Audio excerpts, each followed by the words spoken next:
सभी विद्यार्थियों को वंदे मातरम। आज हम लोग धर्म दर्शन में ईश्वर के अस्तित्व सिद्धि संबंधी धार्मिक अनुभव संबंधी प्रमाण पढ़ेंगे। दर्शन शास्त्र में, धर्म दर्शन में ईश्वर का अस्तित्व सिद्धि जो प्रमाण है वो प्रमुख महत्व रखते हैं। और आज हम लोग, इसके पहले मैंने बहुत सारे प्रमाण समझा दिए जो भी प्रमाण हैं। आज हम लोग धार्मिक अनुभव संबंधी प्रमाण, ईश्वर के अस्तित्व सिद्धि संबंधी जो धार्मिक अनुभव संबंधी प्रमाण दिया है, आज हम लोग उसके विश्लेषण उसका करेंगे और देखेंगे कि कहां तक वह ईश्वर के अस्तित्व को सिद्ध करने में सफल हो पाता है। अब प्रश्न यह उठता है कि धार्मिक अनुभव संबंधी प्रमाण है क्या, और यह प्रमाण ईश्वर के अस्तित्व को सिद्ध करने में कहां तक सफल हो पाता है। देखिए, कुछ ईश्वरवादी दार्शनिकों का यह कथन है कि बहुत सारे धर्मपरायण व्यक्तियों को, धर्मपरायण माने जो धर्म को मानते हैं, ईश्वर को मानते हैं, तो ईश्वरवादी दार्शनिक ये कह रहे हैं, यानी ईश्वरवादी दार्शनिक अपने इस प्रमाण को देने के लिए धर्मपरायण व्यक्तियों का सहारा लेते हैं। वो क्या कहते हैं जरा समझिए। ईश्वरवादी दार्शनिक ये कहते हैं कि बहुत सारे धर्मपरायण व्यक्तियों को कुछ विशेष प्रकार का अनुभव होता है, विशेष प्रकार का अनुभव होता है। बहुत सारे धर्मपरायण व्यक्तियों को कुछ विशेष प्रकार का अनुभव होता है, और यह अनुभव एक प्रकार से प्रत्यक्ष अनुभव होता है। यह प्रत्यक्ष अनुभव इतना प्रत्यक्ष होता है जैसे हम अपने इंद्रियों के माध्यम से सामान्य भौतिक वस्तुओं का प्रत्यक्ष करते हैं। जैसे कोई चीज देखते हैं, कोई चीज सुनते हैं, कोई चीज समझते हैं। जैसे हम लोग मान लीजिए मेज देख रहे हैं, कुर्सी देख रहे हैं, किताब देख रहे हैं, प्रत्यक्ष अनुभव कर रहे हैं। तो ईश्वरवादी दार्शनिक कह रहे हैं कि धर्मपरायण जो व्यक्ति होते हैं उनको भी ऐसा अनुभव होता है कुछ विशेष प्रकार का, जो प्रत्यक्ष अनुभव के समान होता है। और वो प्रत्यक्ष अनुभव वैसे ही होता है जैसे हम अपने इंद्रियों से भौतिक जगत का प्रत्यक्ष अनुभव करते हैं। अब ईश्वरवादी दार्शनिकों का कहना यह भी है कि यह अनुभव उनका स्पष्ट और असंदिग्ध होता है। जिस प्रकार हम अपने चक्षु से, अपने अन्य इंद्रियों से जैसे अनुभव प्राप्त करते, टोटल वैसे धर्मपरायण व्यक्तियों को यह विशेष अनुभव होता है। अब ईश्वरवादी दार्शनिक ये कहते हैं कि यदि ईश्वर का अस्तित्व ना होता तो धर्मपरायण व्यक्तियों को जाहिर सी बात है ऐसा स्पष्ट और असंदिग्ध अनुभव तो प्राप्त नहीं होता।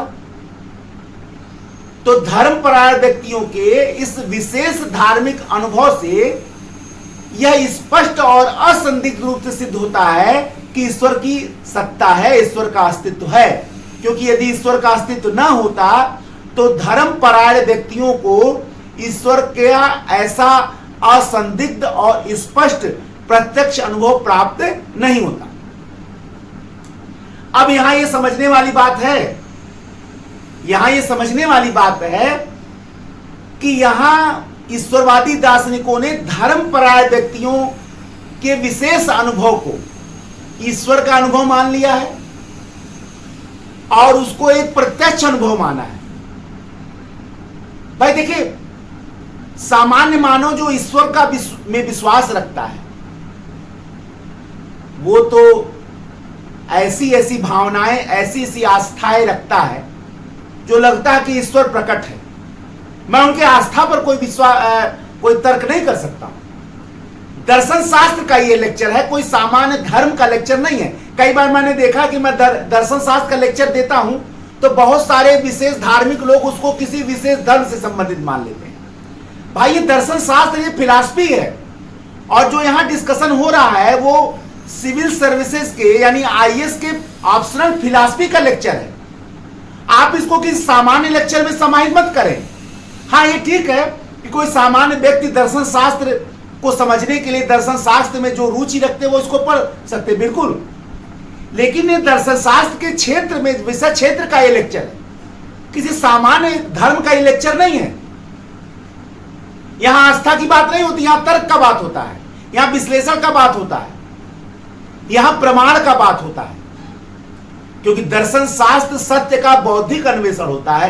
दर्शन शास्त्र केवल उन्हीं बातों को मानता है जिनको तर्क के आधार पर प्रमाणित किया जा सकता है। यह कोई सामान्य लेक्चर नहीं है, यह कोई सामान्य विषय क्षेत्र का अध्ययन नहीं है जिसकी आलोचना इस आधार पर किया जाए कि ये फला धर्म में तो ये है, फला धर्म में है। धर्म का आधार आस्था है, दर्शन का आधार तर्क है। दर्शन का आधार तो आस्था नहीं है। दर्शन शास्त्र केवल उन्हीं विषयों को स्वीकार करता है जो तर्क के कसौटी पर कसे गए, जो तर्क की कसौटी पर। दर्शन का मतलब ही है सत्य का बौद्धिक अन्वेषण, सत्य का विश्वास पर अन्वेषण नहीं है, सत्य का आस्था पर अन्वेषण नहीं है, सत्य का श्रद्धा पर अन्वेषण नहीं है। दर्शन शास्त्र सत्य का बौद्धिक अन्वेषण करता है। हम लोग वही पढ़ रहे हैं यहां, कि किसी विशेष धर्म की आलोचना नहीं है। क्योंकि कई बार मैंने देखा बहुत लोग आलोचना कर देते कि फला धर्म में ये है, आप ये जानते। अरे भाई, ये दर्शन शास्त्र का लेक्चर है, ये यूपीएससी ऑप्शनल फिलॉसफी का लेक्चर है। तो इसको इस आधार पे समझें, क्योंकि वहां सिविल सेवा में धर्म नहीं लिखा जाता है। सिविल सेवा की परीक्षा में विश्लेषण किया था, विश्लेषण पर नंबर मिलता है। आपके विषय की जो मांग है वो ना वहां आप लिखेंगे कि अपना धर्म लिख कर आएंगे, ठीक है। अब इसकी आलोचना भी हुई है। पहला आलोचना यह कहता है कि इस प्रमाण के जो दार्शनिक हैं उन्होंने ईश्वर के अस्तित्व को सिद्ध करने के पहले ही यह मान लिया है कि ईश्वर है, जिसका विशेष अनुभव धर्म परायण व्यक्तियों को प्राप्त होता है। यानी जिसको सिद्ध करना है उसको पहले ही साधन बना लिया है। सिद्ध साधन दोष हो गया। पहले जो है इसको पहले सिद्ध करना चाहिए था, प्रमाण को बताना चाहिए था, तब ना ईश्वर का अस्तित्व सिद्ध करना था। लेकिन धार्मिक अनुभव प्रमाण संबंधी जो दार्शनिक हैं, ईश्वरवादी दार्शनिक, उन्होंने पहले ही मान लिया कि ईश्वर है और धर्म परायण व्यक्तियों को उसका स्पष्ट और असंदिग्ध प्रत्यक्ष अनुभव होता है। यानी इस प्रमाण में ईश्वर की अस्तित्व को सिद्ध करने के पहले ही स्वीकार कर लिया गया है। सिद्ध साधन दोष आ गया, इसलिए दोषपूर्ण हो गया। दूसरा, धर्म परायण व्यक्तियों को जो अनुभव होता है वह अनुभव पूर्णतः आत्मनिष्ठ होता है। आत्मनिष्ठ मतलब केवल उन्हीं को मालूम रहता है। और धर्म परायण व्यक्ति खुद कहते हैं कि उनको जो अनुभव हो रहा है मैं उसका वर्णन नहीं कर सकता। अब आप सोचते होंगे कि भाई ऐसा कैसे होता है। देखिए, मैं ये नहीं कह रहा हूं कि जिसको कोई अनुभव हो रहा है वो अलौकिक अनुभव नहीं है, लेकिन उस अलौकिक अनुभव का वर्णन हर धर्म के लोग अलग अलग ढंग से किए। अगर वो सनातन धर्म का है तो सनातन धर्म के अनुसार से व्याख्या करता है, अगर इस्लामिक है तो इस्लाम के अनुसार अपने धार्मिक अनुभव की व्याख्या करता है, अगर वो ईसाईयत है तो ईसाई धर्म के अनुसार अपने धार्मिक अनुभव की व्याख्या करता है। आलोचक यही कह रहे हैं। आलोचकों का कहना है कि धर्म परायण व्यक्तियों को जो अनुभव प्राप्त होता है, धर्म परायण व्यक्ति खुद कहते हैं कि मैं इसकी व्याख्या नहीं कर सकता, यह अवर्णीय है, यह अनिर्वचनीय है। इसका मतलब क्या हुआ? इसका मतलब क्या हुआ कि उनका जो धार्मिक अनुभव वो टोटल आत्मनिष्ठ है। आत्मनिष्ठ केवल उन्हीं तक सीमित है। अगर इसको स्वीकार किया जाए कि उनके अनुभव पूर्ण रूप से आत्मनिष्ठ हैं, तो निश्चित ही यह बात होगा कि उनका अनुभव वास्तुनिष्ठ नहीं हो सकता है, किसी बाह्य वस्तु का प्रमाण नहीं हो सकता है। यानी इस आत्मनिष्ठ, किसी के आत्मनिष्ठ विचारधारा को, किसी के आत्मनिष्ठ अनुभव को किसी बाह्य वस्तु के प्रमाण का आधार नहीं माना जा सकता है, क्योंकि हर व्यक्ति अपने में जी रहा है,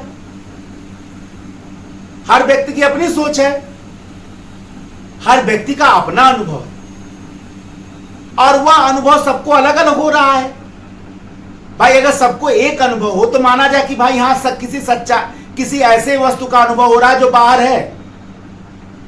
मैं इस पे नहीं जा रहा हूं कि अनुभव गलत है या सही है, मैं इस पे जा रहा हूं कि वह क्या ऐसा अनुभव है, क्योंकि आलोचक कह रहे हैं कि वह ऐसा अनुभव है जो केवल आत्मनिष्ठ है, जो उसी के समझ तक सीमित है। उनको कुछ अनुभव हो रहा, ए को कुछ अनुभव हो रहा, बी को कुछ अनुभव हो रहा, सी को कुछ अनुभव हो रहा, डी को, और सब कह रहे हैं कि हमको धार्मिक अनुभव हो रहा है, सब कह रहे हैं कि हमको पूर्णतः ईश्वर का अनुभव हो रहा है। लेकिन सच्चाई है कि सबको अलग अलग अनुभव हो रहा है। अगर ईश्वर का ही अनुभव है तो सबको बराबर होना चाहिए। आलोचक यही कह रहे हैं कि वह अनुभव पूर्णतः आत्मनिष्ठ है, इसीलिए किसी बाह्य वस्तु के वास्तुनिष्ठ प्रमाण का आधार नहीं स्वीकार किया जा सकता है, और ऐसी स्थिति में यह प्रमाण किसी बाह्य ईश्वर के प्रमाण का आधार नहीं बन सकता है, और ना ही तर्क संगत रूप से इसको स्वीकार किया जा सकता है कि यह प्रमाण टोटल आत्मनिष्ठ है। और ईश्वरवादी जो धर्मपरायण व्यक्ति, उन्होंने खुद स्वीकार किया है कि जो उनको विशेष अनुभव हो रहा है वो आत्मनिष्ठ है।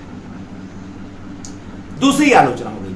तीसरी आलोचना यह कह रहा है कि जो विशेष प्रकार का धार्मिक अनुभव धर्मपरायण व्यक्तियों को होता है वो सबको अलग अलग होता है, यानी भिन्न भिन्न व्यक्तियों में वो धार्मिक अनुभव भिन्न भिन्न होता है। कैसे जरा? ईसाइयों का धार्मिक अनुभव या ईश्वर विषयक जो अनुभव है वो ये कहता है कि ईश्वर प्रेममय और दयालु है, प्रेममय और दयालु है। लेकिन उसी समय उसके विपरीत यहूदियों का धार्मिक अनुभव कहता है कि ईश्वर क्रोधी और बदला लेने वाला है। अब देख लीजिए, है ईश्वर का अनुभव, लेकिन ईसाइयों का अनुभव कह रहा है कि ईश्वर प्रेममय और दयालु है। लेकिन उसी समय यहूदियों का धार्मिक अनुभव कह रहा है कि ईश्वर क्रोधी और बदला लेने वाला है। अब सामान्य निष्कर्ष क्या निकाला जाए कि ईश्वर क्रोधी है या दयालु है? वो कह रहा है मेरा धार्मिक अनुभव सही है, वो कह रहा है मेरा धार्मिक अनुभव सही है। इस प्रकार से धार्मिक अनुभव क्या हो गया? आत्मनिष्ठ हो गया कि नहीं हो गया? और इसी तरह अन्य धर्मों में ईश्वर की अलग अलग व्याख्या है, तो यह धार्मिक अनुभव क्या हुआ? पूर्णतः आत्मनिष्ठ हो गया। यही नहीं, एक धर्म के मानने वाले विभिन्न दार्शनिकों के विचार भी अलग अलग हैं, उनके धार्मिक अनुभव भी अलग अलग है। कैसे? हिंदू धर्म की दो शाखाएं, एक है विशिष्टाद्वैतवाद जिसके संस्थापक थे रामानुजाचार्य, और एक है अद्वैत वेदांत जिसके समर्थक हैं शंकराचार्य। विशिष्टाद्वैतवाद के हिंदू यह मानते हैं कि ईश्वर साकार, सगुण और व्यक्तित्व संपन्न है, क्योंकि रामानुज ने ईश्वर को सगुण, साकार और व्यक्तित्व संपन्न माना है। लेकिन वही समय दूसरी ओर शंकराचार्य के अद्वैत वेदांत को मानने वाले हिंदू यह मानते हैं कि ईश्वर निर्गुण, निराकार और व्यक्तित्व रहित है।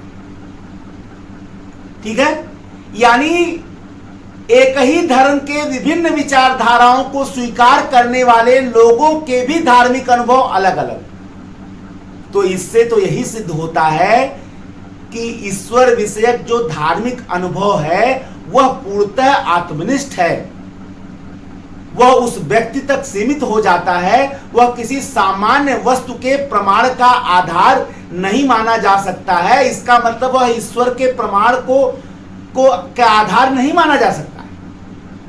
और यही कारण है कि यह प्रमाण जो है ईश्वर के अस्तित्व को, ईश्वर की सत्ता को पूर्णतः तर्क संगत और समुचित रूप से प्रमाणित करने में असफल। ठीक है ना? तो धार्मिक अनुभव मैंने आपको पहले बताया है कि तर्कसंगत जितने प्रमाण हैं वो फेल क्यों हो जाते हैं। उसका कारण यह है कि किसी अलौकिक सत्ता को तर्क के माध्यम से सिद्ध ही नहीं किया जा सकता। किसी भी अलौकिक सत्ता को सिद्ध करने का एक ही आधार है और वह है आस्था। इसीलिए कांट ने भी माना है कि ईश्वर तर्क का विषय नहीं हो सकता है, ईश्वर को जानने का एकमात्र आधार है और वह है आस्था और श्रद्धा।